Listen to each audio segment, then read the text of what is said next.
BMCVTC Hindi इस channel के video देखने के बाद हमें क्या करना है? बहुत आसान सी बात है बच्चों। हमें सबसे पहले वीडियो के डिस्क्रिप्शन बॉक्स में जाना है और उसमें कुछ आसान से प्रश्न दिए गए हैं जिसका वीडियो आपने अभी देखा है और उसे हल करने का प्रयास कीजिए। उसके बाद उसी डिस्क्रिप्शन बॉक्स में इस वीडियो से संबंधित अपने मत व्यक्त कीजिए। गूगल फॉर्म द्वारा एक छोटा सा लिंक दिया गया है, उसे क्लिक करिए और उसमें एंट्री करिए।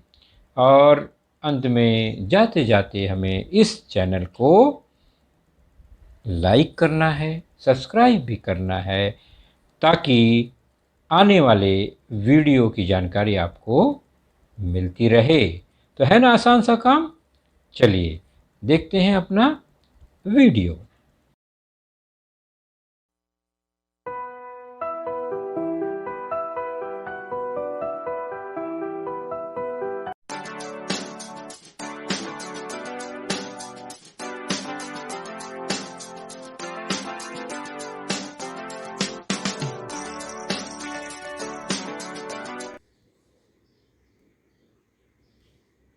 तो बच्चों, आप स्क्रीन पर देख ही रहे हैं आज की कक्षा, आज का विषय, आज का पाठ।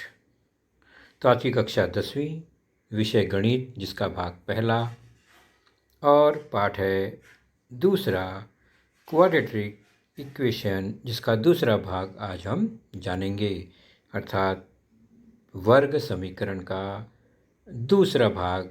इस पर हम आज चर्चा करेंगे और मैं हूं आपका वर्चुअल मार्गदर्शक अजय कुमार मौर्य, MCGM की वर्चुअल क्लासरूम दादर से।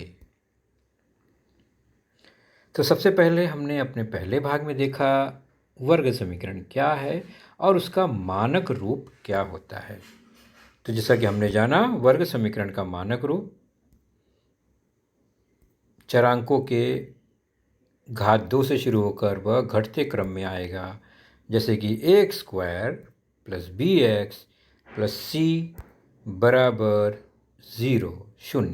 यह एक वर्ग समीकरण का मानक रूप है जिसमें बहुपद जो है वह उसकी घात 2 है अधिकतम और पद उसमें है 3। यह एक स्टैंडर्ड फॉर्म है जिसमें a, b, c सभी वास्तविक संख्याएं हैं।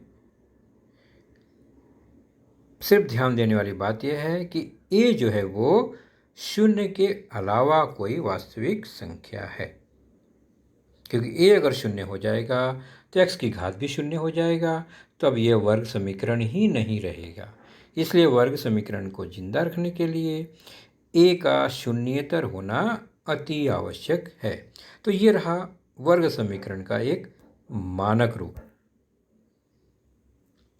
तो हमारी आज की जो चर्चा होगी वो वर्ग समीकरण के हल कैसे ज्ञात करते हैं उस पर आज का हमारा यह लेसन होगा। और उसमें हम आज एक विधि देखेंगे जिसका नाम है गुणनखंड विधि। तो गुणनखंड विधि से वर्ग समीकरण कैसे हल किया जाता है उस पर हमारा आज का फोकस होगा। तो चलिए शुरू करते हैं कुछ सिंपल सा उदाहरण लेकर। यह एक वर्ग समीकरण है, x² + 7x + 10 = 0। यह एक हमारा वर्ग समीकरण है और हमें इसका मूल या इसका हल ज्ञात करना है गुणनखंड विधि से। तो गुणनखंड विधि है क्या? तो गुणनखंड विधि अर्थात जो c पद है और जो a पद है उसके गुणनफल का गुणनखंड निकालकर हम हल निकालते हैं, तो वह गुणनखंड विधि होता है। अब वो होता क्या है वो देखते हैं सीधे सीधे हम। तो यहाँ पर ax² मतलब यहाँ पर प्रश्न में a 1 है, bx तो b 7 है, प्लस c की जगह पे 10 है। ये हमें स्पष्ट दिखाई दे रहा है, तो इसका हल हमें ज्ञात करना है। तो सबसे पहले तीसरा पद जो c है उसको हम लेंगे, वो है धन 10। ध्यान से देखिए बच्चों, स्टेप फॉलो कीजिए, बहुत आसानी से आपको आ जाएगा। तो तीसरा पद धन 10 ये हमें मिल गया। इसी धन 10 और a तो 1 है इसलिए 10 × 1 10 ही आएगा। तो 10 का हमें गुणनखंड निकालना है। तो तो 10 के तो बहुत गुणनखंड हो सकते हैं, जैसे 1 गुणे 10, 2 गुणे 5 इत्यादि। तो 2 है यहाँ पर हमें अभी मिले, तो इन दोनों में से कौन सा गुणनखंड लें हम? ओके, तो उसके लिए बीच का जो पद है वह देखना है, यानी बी क्या है? तो गुणनखंड यहाँ है, बीच का पद 7 है और गुणनखंड निकालना है 10 का। तो ऐसी दो संख्या लेनी है जिसका गुणनफल 10 हो, लेकिन धन 10 है, तो बाकी जोड़ने पर 7 आना चाहिए। बीच का पद 7 है तो जोड़ने पर 7 आना चाहिए। जोड़ने पर ही क्यों? क्योंकि जो गुणनफल है वो धन 7 है। अगर धन 7 होगा यानी धनात्मक संख्या होगी तो जोड़ने पर ही बीच का पद आएगा। तो हमारे पास ऑप्शन है 2 और 5, 2 पचे 10 और जोड़ने पर धन 7 आएगा। तो यह जोड़ी पक्का हो गई 2 और 5 की। अब क्या करना है, यह ज्ञात करने के बाद सीधे सीधे हम अपने वर्ग समीकरण पर चलेंगे। X square plus 7x plus 10 equal to 0। तो हमने जो अभी कसरत की इतनी 10 का गुणनखंड निकाला हमने 2 और 5, ये 2 और 5 ज्ञात करने के बाद हम वर्ग समीकरण को आगे बढ़ाएंगे। तो क्या बढ़ाएंगे, कैसे? पहला पद वही है, जो बीच का पद है 7, उसी को स्प्लिट करने के लिए हमने ये 2 और 5 खोजा है, यानी 7 को हम 2 और 5 में बांटेंगे। तो 7 को हम 2 और 5 में बांटेंगे, यानी 7 का अर्थ हुआ 2 धन 5 और x साथ में ही है, धन 10 बराबर 0। तो ये स्टेप लिखने के बजाय हम सीधे सीधे इस तरह लिख सकते हैं बच्चों, एक्स स्क्वायर 7x को अगर हमें 2 भागों में बांटना है तो हम उसको 2x धन 5x सीधे सीधे बांट देंगे, धन 10 बराबर 0। इस तरह बांटने के बाद पहला और दूसरा पद एक साथ रखेंगे, तीसरा और चौथा पद एक साथ रखेंगे और उनमें कॉमन फैक्टर, सामान्य फैक्टर को देखेंगे। तो हम ध्यान से देखेंगे, एक्स स्क्वायर धन 2x में x कॉमन है, तो x बाहर निकाल लिया हमने और अंदर कोष्टक में रखा। एक्स स्क्वायर में से एक x बच गया, अकेला x, धन 2x में से x कॉमन है तो 2 बच गया। तो हमें एक पद मिला x, कोष्टक में x धन 2। ये x धन 2 जो कोष्टक में है बच्चों ने, उसको हमेशा ध्यान में रखो कि हमें पहले कोष्टक में x धन 2 मिला है तो दूसरे कोष्टक में भी x धन 2 ही मिले, इस तरह सोच के काम करना है। चलिए अब देखते हैं जोड़ी 5x धन 10 जो लाल डैश लाइन के ऊपर लिखी गई है, उसमें कॉमन क्या है? तो उसमें कॉमन है 5x और 10। तो 5 और 10 में 5 कॉमन है क्योंकि 10 के अंदर 5 गुणे 2 है, मतलब 5 उसमें भी है, तो 5 कॉमन ले लिया हमने। बचा क्या? तो बचेगा x 5x में से, और 10 में से 5 बाहर आ गया, यानी 5 गुणे 2 में से 5 बाहर आ गया, तो बचा क्या? 2।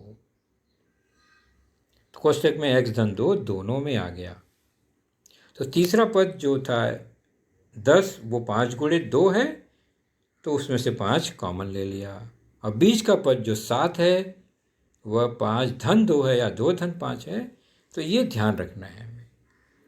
गुणा करने पर तीसरा पद, जोड़ने पर दूसरा पद का b मिलता है। आगे बढ़ते हैं हम सीधे चर्चा को। तो अब यहाँ इस पद में x धन 2 कॉमन है दोनों में। अब चूंकि बराबर 0 हर बार रहेगा, उसको ध्यान रखेंगे, इसलिए x धन 2 अगर दोनों में है तो हमने उसको कॉमन ले लिया, जो दोनों में है उसको कॉमन ले लिया। बचा क्या? तो बचा पहले x और दूसरे में धन 5। इस तरह से ये गुणनखंड रूप हो गया, बराबर 0। तो x धन 2 गुणे x धन 5 बराबर 0, यानी दो पदों का गुणनफल 0 बराबर 0, यह हमें मिला। अब इसका क्या करेंगे हम? तो x धन 2 x धन 5 बराबर 0 मिला। अब एक नियम बहुत आसानी से आपको समझ में आ जाएगा कि जब भी दो संख्याओं का गुणनफल 0 हो तो क्या होता है, कम से कम एक संख्या तो 0 होगी ही, है ना? जैसे कि m गुणे n बराबर 0 आ रहा है अगर, तो या तो m 0 होगा तब भी 0 उत्तर आ जाएगा, या तो फिर n 0 होगा तो भी उत्तर 0 आ जाएगा। यानी दोनों में से कोई एक भी 0 हो तो गुणनफल 0 हो जाता है हमेशा। तो अब यही नियम हम ऊपर फॉलो करते हैं x धन 2 x धन 5 बराबर 0 में। इसका मतलब यहाँ दो पद है, x धन 2 बराबर 0 होगा या x धन 5 बराबर 0 होगा। तो ये हमेशा वर्ग समीकरण में इसका उपयोग होता रहेगा कि जब भी गुणनखंड रूप आ जाएगा हल करते करते वर्ग समीकरण का, तो वहाँ पर या तो पहला पद बराबर 0 या दूसरा पद बराबर 0 लेकर हम एक नया समीकरण प्राप्त करेंगे और फिर उसे हल करेंगे। तो यहाँ हमें दो समीकरण मिले हैं, उसको हल कर देंगे। x धन 2 बराबर 0 अर्थात x बराबर ऋण 2, धन 2 पक्षांतर होकर चले गया दूसरी तरफ राइट साइड में, तो वह चिन्ह बदल गया। उसी तरह x धन 5 बराबर 0 है तो x बराबर क्या हो जाएगा, धन 5 उस तरफ चले जाएगा, -5 आ गया। तो x के दो मान मिल रहे हैं, या तो x -2 हो सकता है या तो x -5 हो सकता है इस वर्ग समीकरण में, तो वह संतुष्ट हो जाएगा। इसलिए हम कहेंगे कि वर्ग समीकरण का जो हल है वो या तो -2 है या -5 है। इसका मतलब इसके दो हल है यहाँ पर।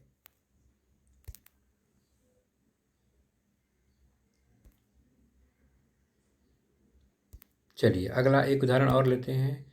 वर्ग समीकरण का रूप क्या है, x² -7x + 10। आप बीच का पद देखिए ऋणात्मक है, लेकिन तीसरा c जो धनात्मक है, और मैंने अभी बताया अगर c धनात्मक है तो जोड़ने पर ही तीसरा पद मिलेगा। तो ये वर्ग समीकरण रहा।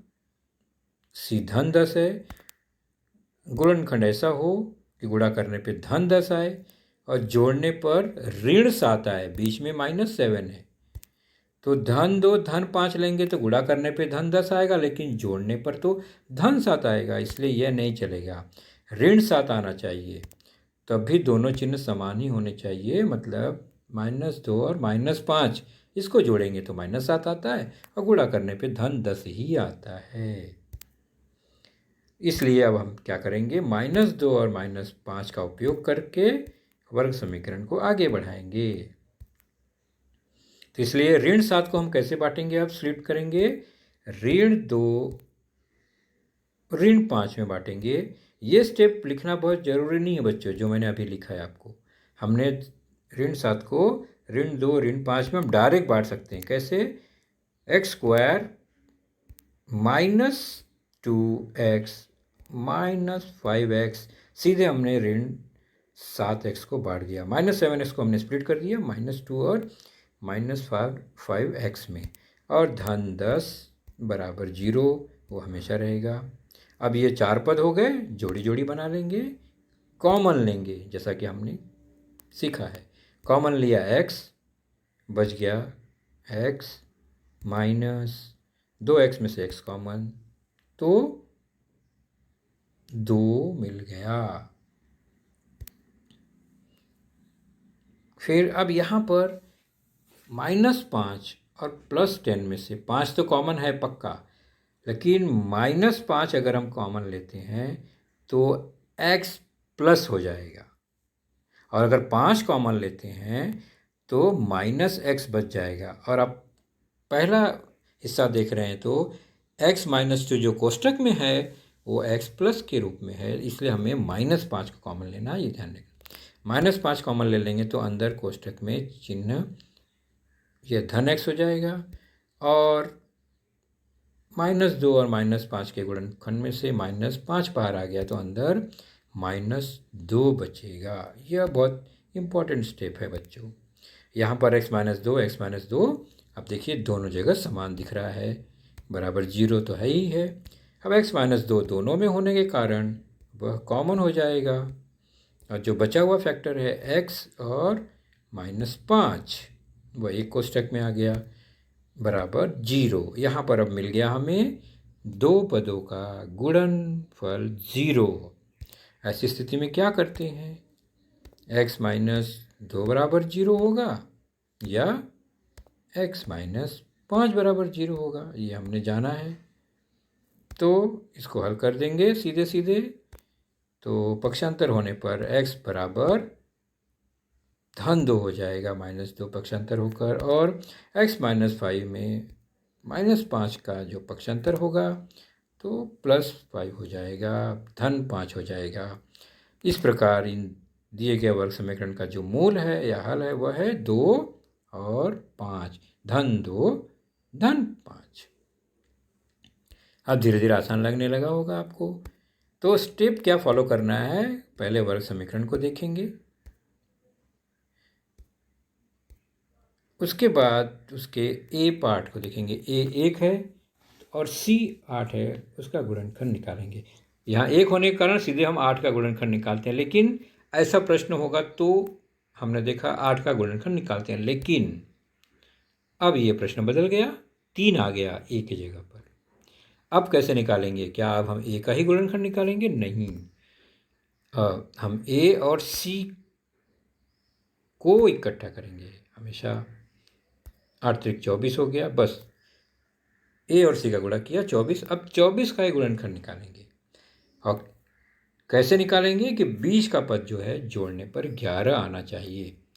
गुणा करने पर -24 है तो जोड़ने पर 11 आना चाहिए। तो जोड़ने पर 11 आना चाहिए क्योंकि बीच में का पद 11 है। ऐसी कौन सी संख्या है? तो वो 3 और 8 है। 3 8 24 और 3 और 8 11। 6 चौक 24 भी होता है, लेकिन 6 4 जोड़ने पर 10 होता है। 12 दूनी 24 भी होता है, लेकिन 12 और 2 जोड़ने पर 14 होता है। इसलिए 3 और 8 सही जोड़ी है। तो सीधे सीधे हम क्या करेंगे, अपने वर्ग समीकरण में बीच का पद 11 जो है उसको हम 3 और 8 में बांट देंगे। तो 11x बराबर 3x धन 8x धन 8 बराबर 0 होगा, ये हमेशा ध्यान रखेंगे। जोड़ी बनाएंगे तो कॉमन मिलेगा हमें, 3 3 दोनों में है, x x दोनों में है, तो 3 भी कॉमन हो गया, x भी कॉमन हो गया। बचा क्या? 3x स्क्वायर में से 3x कॉमन आ गया तो अकेला x बचा, और दूसरा पद 3x में से 3x पूरा कॉमन आ गया तो वहाँ 1 बचा। x + 1 ये कोष्टक में आ गया। अब अगली जोड़ी में से 8 8 दिखाई दे रहा है कॉमन, तो बचा क्या? x, और वहाँ से पूरा 8 कॉमन है, मतलब 1 बचेगा बराबर 0। अब यहाँ पर हमें x + 1 दोनों में है, इसलिए वह कॉमन हो गया x + 1। तो बचा क्या? 3x एक तरफ है +8 दूसरी तरफ है बराबर 0। अब यहाँ दो पदों का गुणनफल 0 आ गया।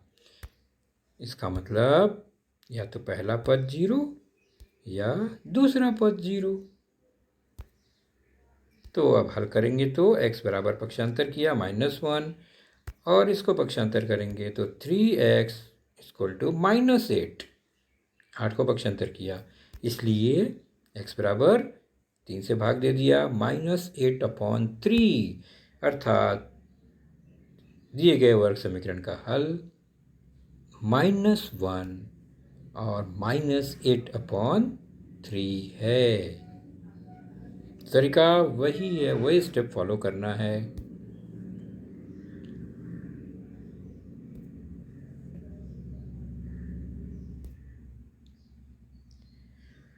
चलिए, तो अभी आपने जो भी उदाहरण देखा उनमें कुछ महत्वपूर्ण बातें, उसको आप अगर नोट कर लेंगे, याद कर लेंगे, तो आपको वर्ग समीकरण निकालने में, गुणनखंड चुनने में कोई परेशानी नहीं होगी। जैसे यह एक वर्ग समीकरण है मानक रूप में, और यह एक दूसरा वर्ग समीकरण है मानक रूप में ही है। तो हमने क्या फैक्टर नोट किया कि अगर c धनात्मक है या a और c का गुणनफल धनात्मक है, तो बीच के जो पद होंगे गुणनखंड वो दोनों समान चिन्ह वाले होंगे, या तो धनात्मक होगा या तो ऋणात्मक होगा, मतलब जोड़ने पर ही बीच का पद आना चाहिए। ये कब होगा? जब सी या ए गुणे सी धनात्मक है। उसी प्रकार जब सी ऋणात्मक हो या ए गुणे सी ऋणात्मक हो तब चिन्ह जो है बीच वाले पद में अलग अलग होंगे, मतलब वह बीच का पद घटाने पर मिलेगा। तो एक धन होगा, एक ऋण होगा। तो क्या नोट किया हमने? सी धनात्मक है या ए सी धनात्मक है तो जोड़ने पर बीच वाला पद मिलेगा। हो सकता है दोनों धनात्मक हो सकता है दोनों ऋणात्मक हो, लेकिन जोड़ने पर ही मिलेगा। और अगर सी या ए गुणे सी ऋणात्मक है तो बीच वाला पद जोड़ने पर नहीं, घटाने पर मिलेगा, अंतर करने पर मिलेगा। यानी एक धनात्मक होगा, एक ऋणात्मक होगा। ये हम उदाहरण द्वारा आसानी से समझ लेंगे। हम सिंपल सा उदाहरण लेते हैं चारों को समझने के लिए। चार कैसे देखते हैं? यह एक उदाहरण है m² + 8m + 15 = 0। यह दूसरा उदाहरण है m² - 8m + 15 = 0। अब नोट क्या करने वाली बात है? सी पद या ए गुणे सी पद धनात्मक तो जोड़ने पर ही बीच वाला पद मिलेगा। क्योंकि बीच वाला पद धनात्मक है, धन 8 है, इसलिए जोड़ने पर धन 5 और धन 3 ही लेंगे। बीच का पद धन है, इसलिए दोनों समान धन धन ही हुआ, लेकिन जोड़ने पर 8 आएगा।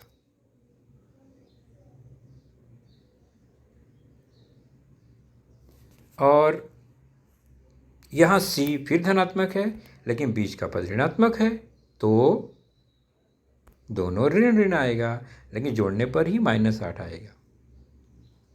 तो दोनों का चिन्ह कौन सा होगा? ये बीच वाला पद डिसाइड करेगा। दोनों या तो ऋण होंगे या दोनों धन होंगे। कब? कैसे मालूम पड़ेगा? बीच वाले पद से। और तीसरे पद से क्या पता चला? कि जोड़ने पर ही आना चाहिए। और एक उदाहरण m² + 2m - 15 यहाँ देखते हैं। और m² - 2m - 15, ये 4 टाइप के ही कोई ना कोई वर्ग समीकरण आपको मिलेंगे। तो पहला 2 टाइप में था सी धनात्मक था, यानी जोड़ने पर बीच वाला पद। अब दूसरा दोनों देख रहे हैं तो सी ऋणात्मक है, यानी ऋण 15 -15 है दोनों में। मतलब क्या हुआ कि जोड़ने पर बीच वाला पद नहीं मिलेगा, घटाने पर बीच वाला पद मिलेगा। तो गुणा करने पर -15 और घटाने पर 15, ऐसा कौन सी संख्या है बताइए? सॉरी, घटाने पर 2 आना चाहिए बीच वाला पद। तो वह है 5 और 3। गुणा करने पर 15 और घटाने पर 2। उसी प्रकार यहाँ पर भी गुणा करने पर ऋण 15 और घटाने पर -2। तो एक धन एक ऋण होगा, लेकिन कौन सा धन कौन सा ऋण? बहुत आसान। कैसे पता चलेगा? बीच वाला पद धन है तो बड़ा वाला धन। देखिए m² + 2m - 15 में +2m बीच में है, इसलिए 5 धन में है, यानी बड़ा वाला बड़ी संख्या धनात्मक है। और आखिरी उदाहरण में क्या है? बीच ऋणात्मक है, यानी घटाने पर माइनस कब आएगा? जब बड़ी वाली संख्या माइनस में होगी, इसलिए -5 हो गया। तो ये कुछ बातें हैं, इसको नोट करके रखेंगे। धीरे धीरे प्रैक्टिस से ये आसान लगने लगेगा। चलिए प्रश्न संग्रह 2.2 पेज 36 पर कुछ प्रश्न है, उसको हम देख लेंगे। कुछ प्रश्न मैं बताऊंगा, कुछ प्रश्न के हिंट दूंगा, आप ही हल करेंगे। पहला प्रश्न, x² - 15x + 54 = 0। ध्यान देने वाली बात, सी पद धन 54, मतलब जोड़ने पर बीच का पद आना चाहिए, गुणा करने पे 54। और हमें मिला 9 और 6। 9 × 6 = 54, जोड़ने पे 15, लेकिन बीच का पद तो -15 है, इसलिए हमें 9 6 के बदले दोनों -9 -6 ऋणात्मक होंगे।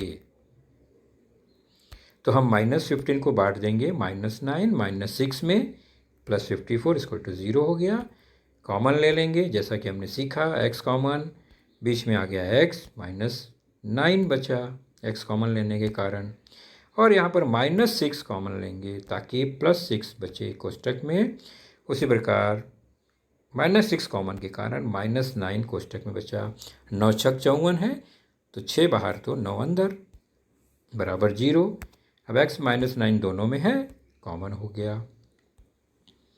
तो x माइनस 9 कॉमन हो गया, बचा x माइनस 6। x एक तरफ, -6 दूसरी तरफ से लिया, बराबर 0। दो पदों का गुणनफल 0 आ गया। इसका मतलब क्या हुआ कि या तो पहला पद बराबर 0 या दूसरा पद बराबर 0। तो x माइनस 9 इक्वल टू 0 और x minus 6 equal to 0। Therefore पक्षांतर करेंगे, x इक्वल टू +9 और x इक्वल टू दूसरी तरफ +6। तो x इक्वल टू 9 और x इक्वल टू 6 ये क्या हुए, आपके दिए गए वर्ग समीकरण के हल है, मूल है, सॉल्यूशन है, रूट है ना आसान।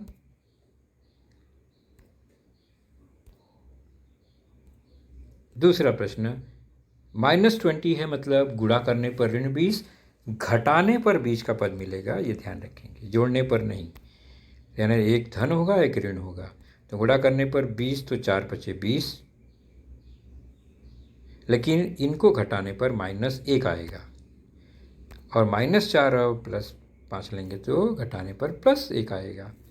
तो बीच का पद +x है, एक x है, यानी बड़ी वाली संख्या धनात्मक होनी चाहिए, तो -5 और -4 ऐसा होगा। तो x को हमने 5-4 भी कर सकते हैं, 4-5 भी कर सकते हैं, कोई फ़र्क नहीं पड़ेगा बच्चों। तो मैंने -4 -5 लिया, घटाने पर 1x आएगा, -b बराबर 0, जोड़ी जोड़ी बनाएंगे, कॉमन लेंगे, ये स्टेप हर बार फॉलो करेंगे। x -4 बचा यहाँ भी, दूसरे पद में -5 कॉमन लिया, x बचा, उसमें से 20 में से 5 कॉमन आ गया, तो गुणे 4 बच गया, तो 4 आ गया, बराबर 0। दोनों में x -4 कॉमन, x -4 को हमने बाहर कॉमन ले लिया, अब बच गया कोष्ठक में x और 5, -5 बराबर 0। दो पदों का गुणनफल 0 आ गया। इसका मतलब हमें अभी या तो पहला पद बराबर 0 या दूसरा पद बराबर 0। तो x -4 इक्वल टू 0 और x +5 इक्वल टू 0, अर्थात x बराबर या तो 4 आएगा या x बराबर, पक्षांतर करेंगे, -5 आएगा। तो 4 और -5 दिए गए वर्ग समीकरण का हल है ना। आसान लगने लगा अब धीरे धीरे। चलिए अगला एक उदाहरण है, तीसरा, 2y² + 27y + 13 इक्वल टू 0। यहाँ पर ध्यान देने वाली बात, a और c 2 और 13 दोनों का गुणा किया, 26 आएगा। 26 का गुणनखंड निकालना है, 20 का पद 27 है, मतलब जोड़ने पर 27 आना चाहिए। ऐसा क्या हो सकता है कि जोड़ने पर ज़्यादा आए, थोड़ा सा सोचेंगे तो 1 और 26, गुणा करने पर 26, जोड़ने पर 27, तो 27 को हम 1 और 26, 1y और 26y में बांट देंगे। उसके बाद क्या करेंगे, जोड़े निकालेंगे और हल करेंगे। आप स्वयं करेंगे, अभी इसके आगे का स्टेप मैं नहीं बताऊंगा। ठीक उसी प्रकार अब अगला उदाहरण देते हैं, चौथे में यह मानक रूप में नहीं है, देख रहे हैं ना, बराबर का चिन्ह बीच में कहीं और है। हम उसको पहले मानक रूप में लिखेंगे। पहले 5m², पक्षांतर करेंगे, -22m इस तरफ आ गया लेफ्ट में, और -15 भी हो गया लेफ्ट में आने के बाद, और बराबर उस तरफ क्या बचा, राइट साइड में 0। यह हो गया मानक रूप। अब इसके a और c पद को देखेंगे, 15 -15 और 5, गुणा करने पे क्या आएगा, -75। तो गुणा करने पे -75, माइनस आ गया, मतलब बीच का पद घटाने पे आएगा। अब घटाने पे -22 आना चाहिए। तो कौन कौन सी जोड़ी हो सकती है, 15 पचे 75, लेकिन घटाने पर तो 22 नहीं आएगा, यहाँ पर 10 आ जाएगा। दूसरी जोड़ी 25 तियाँ 75, तो यहाँ पर 25 और 3 का अंतर 22 हो सकता है, यानी 25 और 3 हो सकती हैं। उसमें हमें -22 चाहिए, मतलब बड़ी वाली संख्या ऋणात्मक होनी चाहिए। तो हम लेंगे -25 + 3 और फिर -22 को स्प्लिट कर देंगे। तो 5m² -22 को हम -25m, -3m, ऋण 15 बराबर 0 लिखेंगे। इसके आगे क्या करना है आपको अच्छे से पता है, जोड़ी लेनी है, कॉमन लेना है।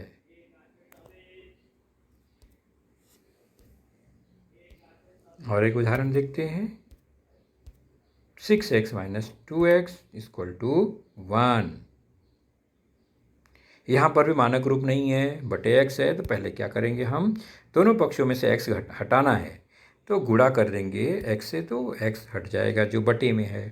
तो 6x minus 2 upon X equal to 1। इसमें दोनों पक्षों में हर पद में x से गुणा कर देते हैं,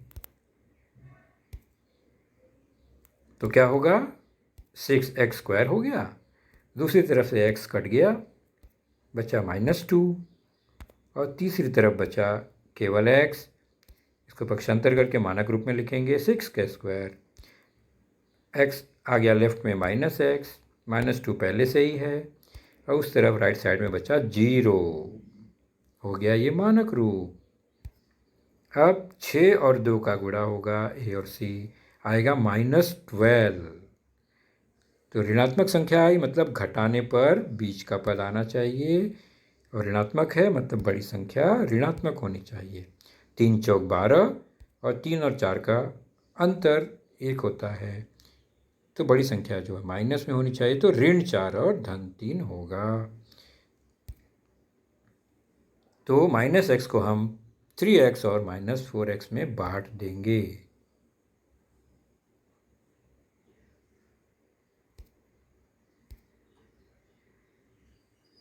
यह एक फिल इन द ब्लैंक्स है आपके पाठ्य पुस्तक में, उसको भर लेते हैं। 7वां उदाहरण जो है, करनी में 2x का वर्ग धन 7x धन 5 करनी 2 बराबर 0। तो प्रश्न है, करनी 2x का वर्ग धन 7x धन 5 करनी में 2 बराबर 0। उसके नीचे है करनी 2x का स्क्वायर प्लस, बॉक्स में क्या आएगा, तो 7x को बांटना है। 7x को कैसे बांटेंगे, तो a और c का पहले गुणा करके देखते हैं। तो a और c है करनी 2 और 5 करनी 2, और गुणा करने पे बच्चों मिलेगा 5 गुणे करनी 2 का गुणनफल 2, तो 5 गुणे 2 बराबर 10। 10 को हमें 7 के रूप में कैसे बांटेंगे, तो वो हो जाएगा, जोड़ने पर 7 आएगा, 5 और 2, इसलिए हम बीच के पद को लिखेंगे 5x धन 2x। अब कॉमन निकालेंगे, तो पहले में x कॉमन आ गया, तो करनी में 2 बच गया और x बच गया, धन 5x में से x कॉमन आया तो 5 बच गया। दूसरे पद में 2x और 5 करनी 2 में 2 नहीं है, करनी 2 कॉमन है। कैसे, जो 2x है उस 2 का मतलब क्या होता है, 2 होता है करनी 2 गुणे करनी 2, अर्थात करनी 4 अर्थात 2। तो 2 को हम करनी 2 गुणे करनी 2 में लिख सकते हैं। थोड़ा सा ध्यान देने वाली बात है ये। तो 2 में 2 बार करनी 2 का गुणा है, इसलिए एक करनी 2 बाहर निकाल लिया तो अंदर बचेगा एक बार करनी 2, और x भी बच जाएगा। धन करनी 2 बाहर ही है तो केवल 5 बचेगा। इस तरह से x करनी 2 धन 5 कोष्टक में है दोनों तरफ, तो उसमें से x करनी 2 धन 5 यह कॉमन हो गया, यहाँ लिखा है प्रश्न में।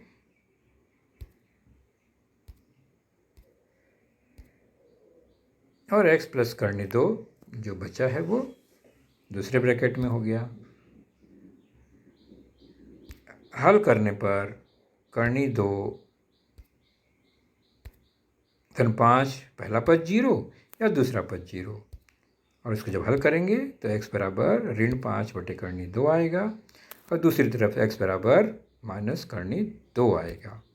तो मूल हो गए ऋण 5 बटे करनी 2 और ऋण करनी में 2। ये हो गया फिल इन द ब्लैंक्स 7वां प्रश्न। और एक उदाहरण देख लेते हैं, अलग टाइप का है। 25m square equal to 9। यहाँ पर मानक रूप में नहीं है और 3 पद नहीं है, तो हम क्या करेंगे, पहले इसको समीकरण के रूप में लिखेंगे, बराबर के राइट साइड में 0 लाएंगे, तो 9 को पक्षांतर कर दिया। अब क्या करेंगे, इसे हम a square minus b square के रूप में लिखेंगे। याद आया आपको, 25 को हम 5m स्क्वायर लिख सकते हैं, 25m स्क्वायर को, और 9 को 3 स्क्वायर लिख सकते हैं। बेजिक राशियों के गुणनखंड में हमने ये सीखा है, कक्षा 8वीं में भी सीखा है इसे। अब ये ए स्क्वायर माइनस बी स्क्वायर मतलब ए प्लस बी और ए माइनस बी, तो 5m धन 3 5m ऋण 3 बराबर 0। अब यहाँ दो पदों का गुणनफल 0 आ गया, इसलिए या तो पहला पद बराबर 0 या दूसरा पद बराबर 0। इसके आगे क्या करना है ये मैं नहीं बताऊंगा, आप आसानी से हल कर लेंगे। तो बच्चों, आपने देखा आज का लेसन, उसके प्रमुख मुद्दों को ध्यान से बार बार दोबारा देखकर समझने का प्रयास कीजिए, क्योंकि एक बार देखने पर किसी को भी वो पूरा मुद्दा समझ में नहीं आता। तो जैसे ही हम 2 बार 3 बार देखेंगे तो हमें वह समझ में आने लगेगा। और इसके आगे की जानकारी जो होगी बच्चों, वह निश्चित ही हमारे अगले वीडियो में होगी। तो उस वीडियो को देखने के लिए, उसकी सूचना प्राप्त करने के लिए जो नीचे सब्सक्राइब का बटन होता है उसे ज़रूर प्रेस कीजिए और नोटिफिकेशन ऑन रखिए, ताकि जैसे ही हमारा लेसन चैनल पर डाला जाएगा आपको वह तुरंत प्राप्त होगा। तो अपना ख्याल रखिए, सुरक्षित रहिए। Thank you.